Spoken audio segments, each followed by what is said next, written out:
તો અમદાવાદ શહેરમાં 10 ઇંચ વરસાદથી પશ્ચિમ વિસ્તારના અનેક રસ્તાઓ પાણીમાં ગરકાવ થઈ ગયા છે. અનેક સોસાયટીઓમાં પાણી ભરાઈ ગયું છે. ગોતામાં કારમાં ફસાયેલા 5 લોકોને બચાવવામાં આવ્યા. 18 સોસાયટીઓમાં પાણી ભરાઈ ગયા છે. 8 અંડરપાસ બંધ કરવામાં આવ્યા છે. સ્કૂલ બસમાં 20 બાળકો પણ ફસાયા હતા, જેમને રેસ્ક્યુ કરીને ઘરે પહોંચાડવામાં આવ્યા છે. સન સિટીમાં લિફ્ટમાં લોકો ફસાયા હતા, તેમને બહાર કાઢવામાં આવ્યા છે. અમદાવાદમાં 102 સ્થળોએ પાણી ભરાવાની ફરિયાદો મળી ચૂકી છે. તો આ સાથે વાસણા બેરેજના 20 દરવાજા પણ ખોલવામાં આવ્યા છે. ખાસ કરીને અમદાવાદના શેલા, બોપલ, સાઉથ બોપલ, શાંતિપુરા, એપલવુડ, આંબલી, બોડકદેવ, સિંધુ ભવન રોડ વિસ્તારમાં પાણી ભરાઈ ચૂક્યા છે. સરખેજ અને મકરબા વોર્ડમાં પણ પાણી જોવા મળી રહ્યું છે.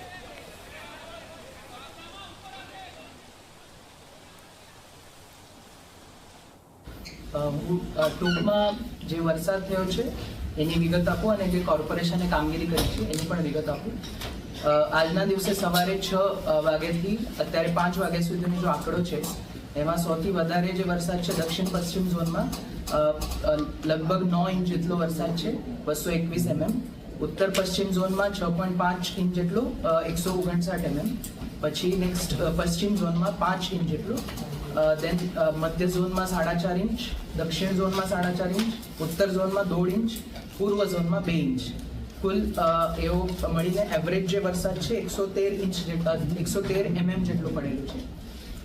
એમાં જે આપણું ડિસેન્ડિંગ ઓર્ડરમાં આપણે વોર્ડ જોઈએ તો એમાં સૌથી વધારે વરસાદ જે છે સરખેજ વોર્ડમાં 10.65 ઇંચ જેટલો વરસાદ પડેલો છે.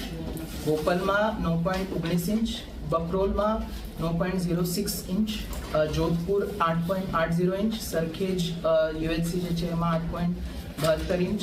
એવી રીતે જે નોર્થ વેસ્ટ અને સાઉથ વેસ્ટ ઝોનના જે પણ વોર્ડ્સ છે એમાં વરસાદ જે છે એ વધારે પડેલો છે. જે વધારે ઇન્ટેન્સિટીથી અને બહુ ટૂંક સમયમાં વરસાદ પડવાના કારણે પાણી ભરાયેલો છે. જે પણ ફાયરના અથવા ઓવરઓલ કોલ્સ છે એની વિગત આપને કહું તો ટોટલ કંટ્રોલ રૂમ ખાતે ઝાડ પડવાના 41 જેટલા કોલ આવ્યા હતા. એમાં 35 જેટલાનો નિકાલ થયો છે, બાકીનું અત્યારે વર્ક ઇન પ્રોગ્રેસ છે. ફાયરના જે કોલ છે એ 11 જેટલા કોલ છે, તમામ એટેન્ડ કરી લીધેલા છે. જે રેસ્ક્યુના કોલ્સ છે એ 8 જેટલા રેસ્ક્યુ ફાયરના ટીમે કરેલા છે. એમાં 50થી વધારે લોકોનું રેસ્ક્યુ કરેલું છે. એની ટૂંકમાં વિગત આપને કહું તો સન સિટીમાં લિફ્ટમાં માણસો ફસાયેલા હતા, થલતેજમાં રસ્તા ઉપર હતા, ગોતા સ્મશાન કારમાંથી રેસ્ક્યુ કરેલું છે, માણેકબાગમાં માણસો શિફ્ટિંગ કરેલા છે, મકરબા બકેરી સિટીમાં કરેલું છે, ત્યાં સ્કૂલના બાળકો હતા, એવી સ્કૂલમાંથી બાળકો હતા, આનંદનગરમાં જે ગાડીમાં ફસાયેલા માણસો હતા, બોપલ આંબલીમાં મકાનમાં માણસો હતા એ ફસાયેલા હતા. એ બધા આપણે ફાયરના ટીમે રેસ્ક્યુ કરેલા છે. જે પણ મકાન, દિવાલ અથવા છત તૂટવાની ફરિયાદ છે એવી 5 જેટલી ફરિયાદ આવી હતી. એમાં કોઈ પણ જાનહાનિ થયેલ નથી. દક્ષિણ ઝોન, મધ્ય ઝોન, દક્ષિણ પશ્ચિમ અને પશ્ચિમ ઝોન એમાં અલગ અલગ ફરિયાદો આવેલી હતી. જે પણ વોટર લોગિંગ થયેલું છે એની ટોટલ 102 જેટલી ફરિયાદો મળી હતી. એમાંથી છેલ્લા વર્ષે આપણા જે પણ વોટર લોગિંગ સ્પોટ્સ હોય છે એ 148 જેટલા છે. એમાંથી 82 જેટલા સ્પોટ્સ ઉપર વોટર લોગિંગ આ વખતે થયેલું છે. અને બાકીના જે 66 જેટલા સ્પોટ છે એમાં પાણી ભરાયેલું નથી. જે પૂર્વ ઝોન, ઉત્તર ઝોન, મધ્ય ઝોન અને દક્ષિણ ઝોનમાં વરસાદ પણ ઓછો છે અને એમાં મોટાભાગના જે વિસ્તારો છે એમાં પાણી ભરાયેલું નથી. આજે આપણા જે અંડરપાસ છે 8 જેટલા બંધ થયેલા હતા, એમાંથી 6 ચાલુ થયા છે અને 2 હાલના સ્થિતિએ બંધ છે, અખબારનગર અને મકરબા. એમાં જે કોર્પોરેશનના તરફથી એક્શન બીજું લીધેલ છે એમાં મેયર સાહેબ, સ્ટેન્ડિંગ ચેરમેન સાહેબ, કમિશનર સાહેબ, બીજા પદાધિકારીશ્રીઓ અને અધિકારીશ્રીઓ કંટ્રોલ રૂમમાં પણ છે, સતત ફિલ્ડમાં એક્ટિવ છે. દરેક જે ઝોનની કંટ્રોલ રૂમ છે એ પણ એક્ટિવ છે અને એક્ટિવલી અહીંયાથી મોનિટરિંગ પણ થાય છે અને ઝોનના કંટ્રોલ રૂમથી પણ મોનિટરિંગ થાય છે. ટોટલ આપણા 26 જેટલા વરુણ પંપ અત્યારે એક્ટિવ છે.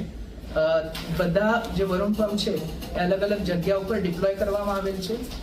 એની પણ એક ટૂંકમાં વિગત આપને કહું તો જે મેજર સોસાયટીમાં પાણી ભરાયેલું છે એના ઉપર વધારે ફોકસ કરવામાં આવેલું છે.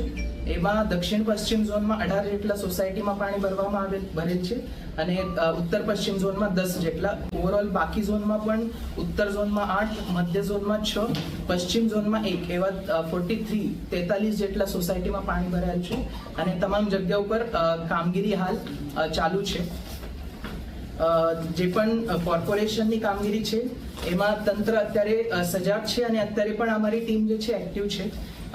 સવારથી જ જે વાસણા બેરેજ છે એનું લેવલ 124.5 ફૂટ જેટલું આપણે કરેલ છે, જેના લીધે જે સ્ટોર્મનું પાણી છે પૂરેપૂરું વાસણા બેરેજમાં જાય અને જે પણ એના ગેટ્સ છે 20 ગેટ્સ આપણે ઓપન કરી દીધા છે, જેના લીધે જે પાણી એકવાર સ્ટોર્મનું જે છે બધું ત્યાં વહી જાય. બીજું આપણી જે હેલ્થની જે પણ CHC છે, UHC છે એ પણ અત્યારે એક્ટિવ છે અને જેમ પાણી બંધ થઈ જશે એમ આપણે અત્યારે તો UHC ઉપર ક્લોરીન ટેબ્લેટ્સની ફેસિલિટી રાખી છે. એવી રીતે જે પણ પાણી ઓસરશે અથવા જ્યાંથી પણ કમ્પ્લેન્ટ્સ આવશે આપણે પ્રોએક્ટિવલી હેલ્થની ટીમ પણ કાર્યરત રહેશે.